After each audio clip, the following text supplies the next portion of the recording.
Psalm 127, as die Here die huis nie bou nie. 'n pelgrimsried van Salomo. As die Here die huis nie bou nie, so die wat daarin bou te vergeefs.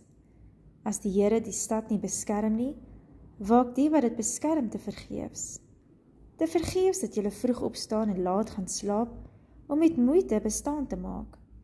Vir die wat hy lief het, gee die Here dit in hulle slaap.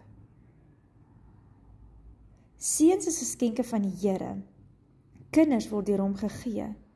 Soos pyle in die hand van 'n krygsman, so is seuns wat gebore is toe hulle vader nog jonk was. Dit gaan goed met die man wat sy pylkoker so gevind het, so gevul het. Sulke mense het niks te vrees, as hulle met die vyand in die stadspoort onderhandel nie. Ek wil net weer vir julle daai vers 2 lees. Te vergeefs dat julle vroeg opstaan en laat gaan slaap, om met moeite bestaan te maak. Vir die wat hy lief het, gee die Here dit in hulle slaap. Ek dink in vandag se lewe kan ons so partykeer wie die mooiste kar en wie die mooiste huis en wie se kind is hoofseun en wie se kind is sportseun, maar op die einde van die dag maak niks van dit vir God saak nie.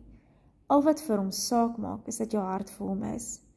Die dag as ons doodgaan, los jy al daai trofees en aardse besittings net hier.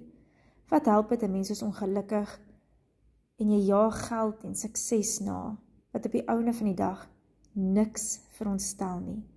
Want tog sê God in die woord, vir die wat hy lief het, gee hy dit in hulle slaap.